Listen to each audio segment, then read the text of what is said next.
Oi, pessoal, tudo bem? Hoje eu vou falar um pouco mais sobre a carta do diabo e a relação com a mitologia de Zeus e Hera, a deusa Hera, tá?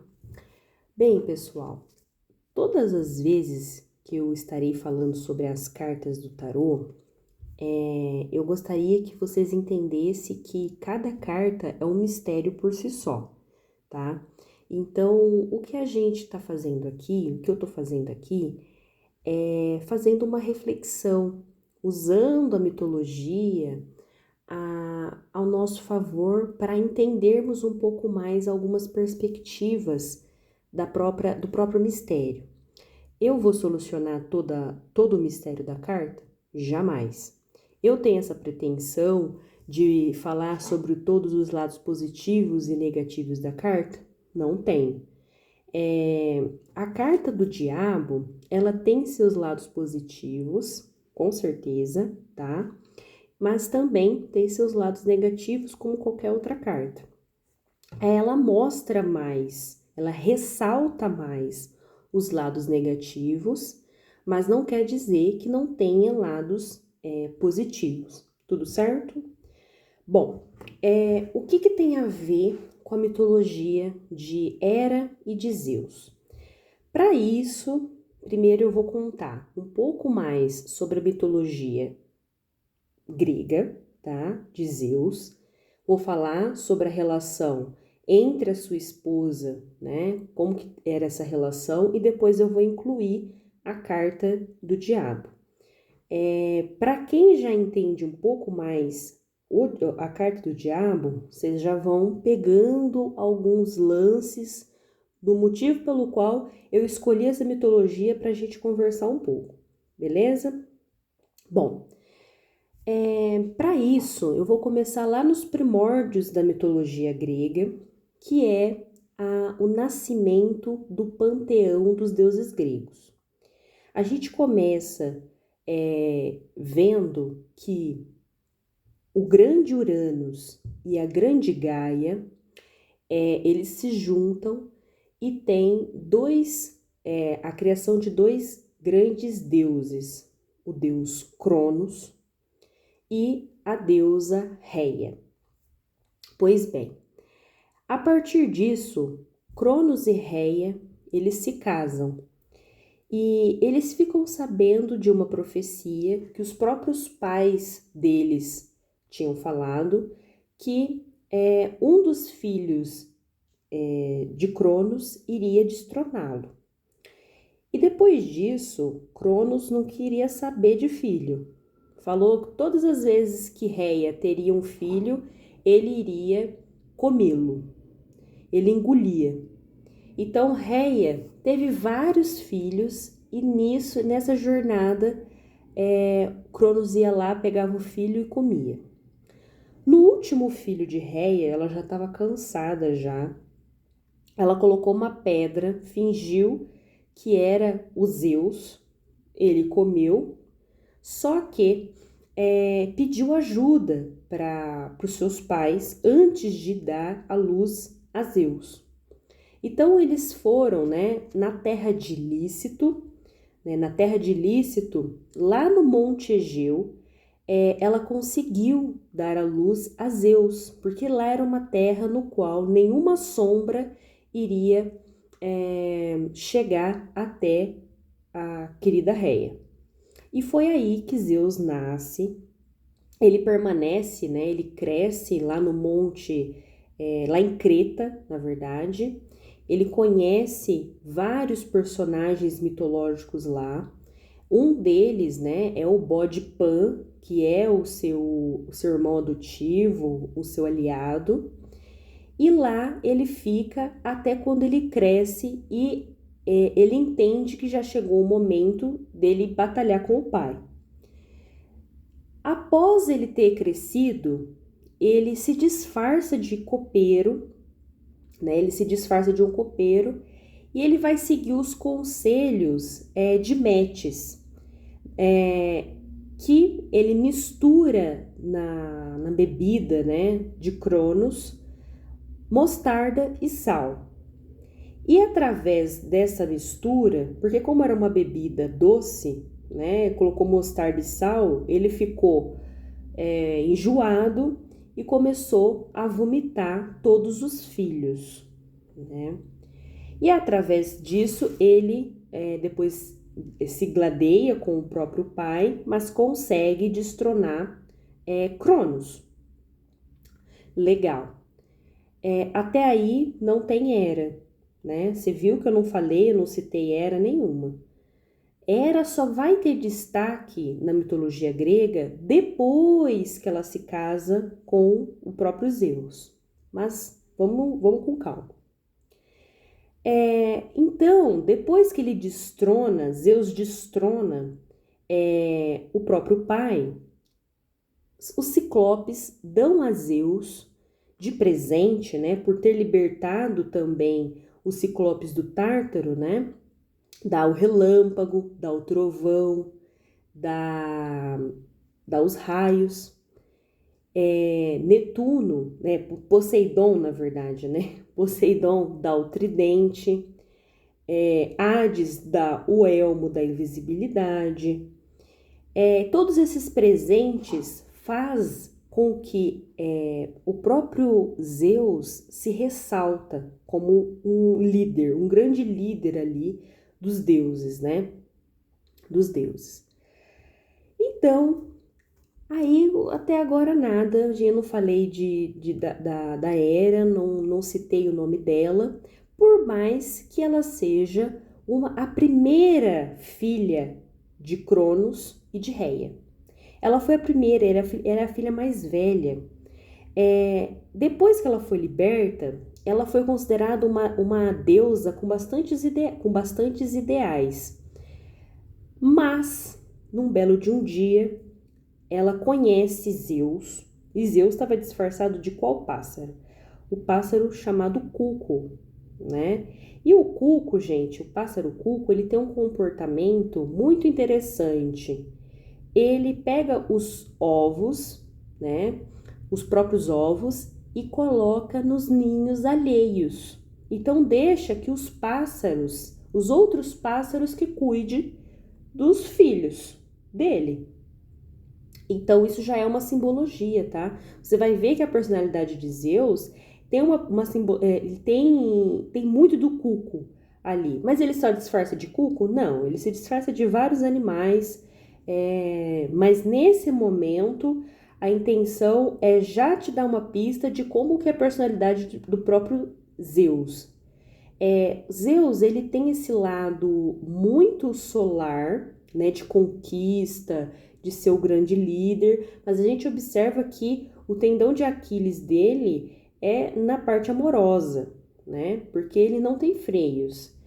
E isso vai afetar muito a relação com a deusa Hera. Então ele tá lá se disfarçando de cuco, ele conhece a deusa Hera e ela começa a fazer amizade com esse pássaro e esse pássaro se revela como o deus Zeus. E nesse ato, na hora da revelação que ele é o deus Zeus, ele a violenta sexualmente e ela, desesperada por ter perdido a virgindade, é obrigada a se casar com Zeus. Então você vai observar que de uma mulher idealista, ela se torna ela vai misturando várias outras personalidades. Ela é considerada a deusa da mulher casada, a deusa do lar, né, da parte doméstica. Ela é muito interessante na parte de mediação de conflitos, tá? Mas a gente tá vendo aqui um lado mais negativo desses deuses, tá? É pra gente entender um pouco mais e depois já entrar na carta do diabo.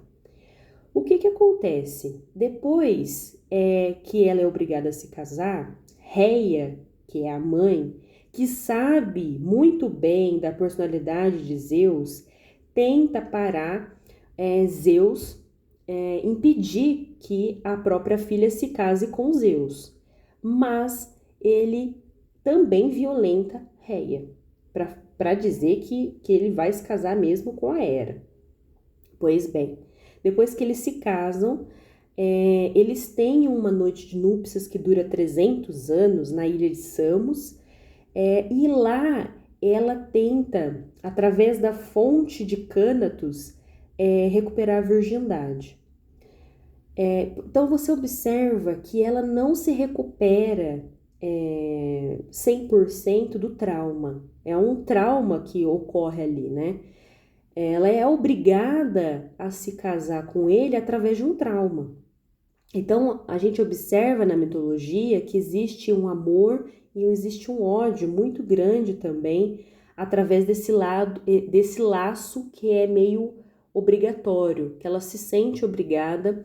Primeiro, ela se sente obrigada a se casar e segundo, ela se sente ser uma boa mãe e uma boa esposa. Então, ela tem esse lado muito de ser perfeita naquilo que o destino a colocou. E durante essa noite de núpcias, que dura 300 anos, eles têm muitas brigas, muitas desavenças, humilhações, e a gente observa isso que já começa ruim. Se vai terminar bom, a gente não sabe até agora. E ali, através de um toque de uma flor, ela dá à luz a Ares, deus da guerra, e a sua irmã gêmea, que é Eris, que é a discórdia.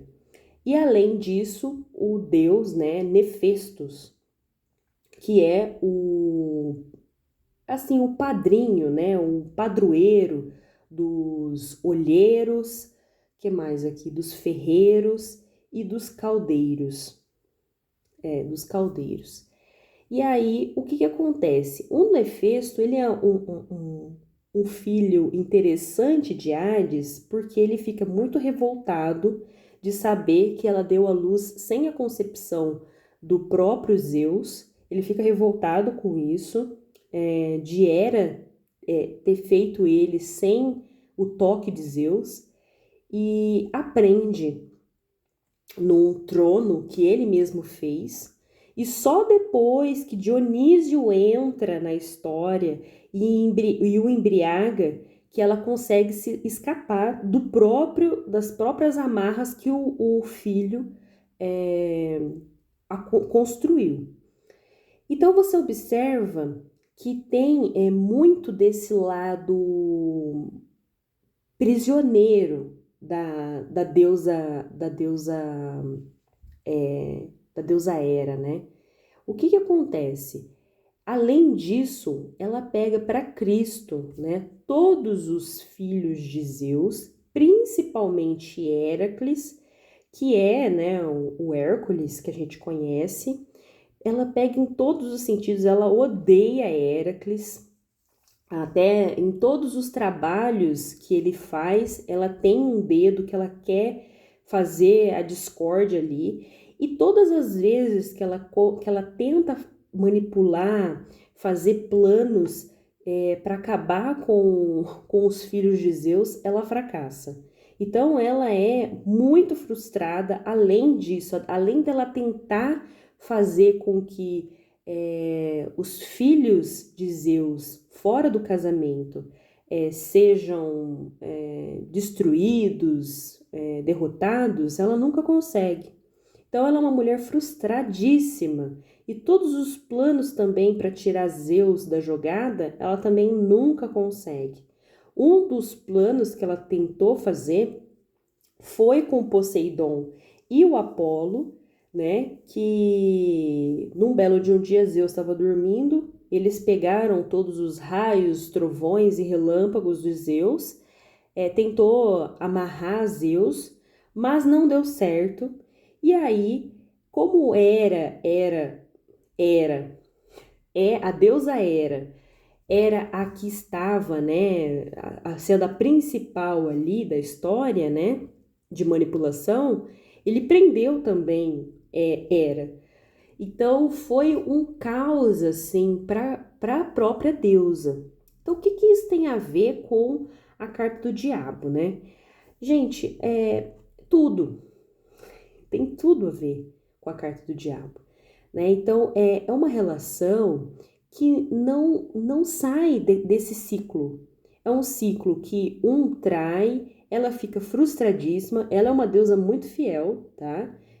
Você não vê ela traindo, então ela é uma deusa fiel contra um marido completamente infiel, né? Então ela fica super frustrada, ela tem uma coisa de vingança, não somente com o marido, mas com as amantes, uma coisa de vingança com os filhos e nunca consegue.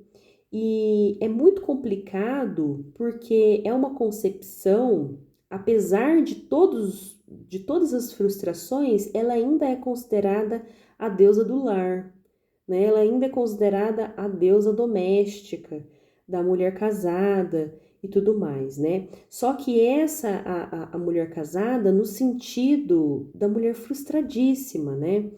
É, e aqui a gente apresenta um lado negativo dessa prisão, né? Primeiro, um personagem, Zeus, que tem o seu lado solar, que tem o seu lado positivo, com certeza, mas que tem esse tendão de Aquiles, que é a parte do relacionamento, né? Os dois, eles não saem desse ciclo, e é um humilhando o outro, um se gladiando do outro, e eles nunca saem disso. Então, é um lado o que quer nos ensinar aqui, né? Qual que é o propósito do ensino? A mitologia ela traz esse lado negativo para a gente, humano, conseguir sair dele, né? Ela nos ensina através dos próprios deuses. A carta do diabo, ela tem essa conformação para a gente ou vivencia e tenta sair disso, ou você observa através da mitologia, através dos contos, através das histórias, para você ser melhor que isso, né? Então, o diabo, apesar de ter muitas outras relações com outros vícios, com um aprisionamento interno, material, é, ele é um mistério por si só, mas nesse sentido da deusa Hera e do deus Zeus, ele tem esse ensinamento de aprisionamentos muito grandes, primeiro de um patriarcado muito grande, né, de uma mulher super frustrada com o próprio relacionamento, com uma mulher com muitos traumas, com um Deus que tem completamente infiel à sua esposa, e entre outras formas, né, de trazer a discórdia dentro do lar. Então, o diabo, ele mostra muito, ele ressalta muito esse lado vicioso, esse ciclo, tá? Esse ciclo que você deve sair disso, né? Isso que nos ensina, que a gente consiga sair de um ciclo para ser melhor. Então, a gente observa os deuses e as deusas para a gente olhar o que há de interessante neles, que a gente pode ressaltar, e o que há os tendões de Aquiles de cada deus, né? Então, a carta do diabo, ela tem, o próprio tendão de Aquiles de cada deus, né? Então, o panteão grego tem muitos tendões de Aquiles, né? O panteão grego, eles não são deuses perfeitos e maravilhosos, não, eles erram muito, eles têm inveja, eles têm raiva, eles são vingativos, e tem todo esse lado que é muito humano nosso, né? Ele é muito humano. E a função, uma das uma das funções da carta do diabo é mostrar esse lado que a gente não gosta de ver e tentar sair desse ciclo que Zeus e a deusa Hera nunca conseguiram sair, né? Então, serve um pouco de reflexão. Eu posso fazer outros vídeos relacionados à carta do diabo em outros polos mais positivos, mas o que eu queria trazer aqui é a mitologia de Zeus com a Hera, mostrando que são duas características muito interessantes, né? Na verdade, dois deuses com características parece que são duais, né? Um fiel e outro infiel, mas que ao mesmo tempo eles estão presos um no outro e que um machuca o outro de diferentes formas. Bem, é isso que eu queria mostrar para vocês, conversar um pouco. E se você gostou, dê um like ou comenta. Se você não gostou também, tá tudo certo, tá bom? Até!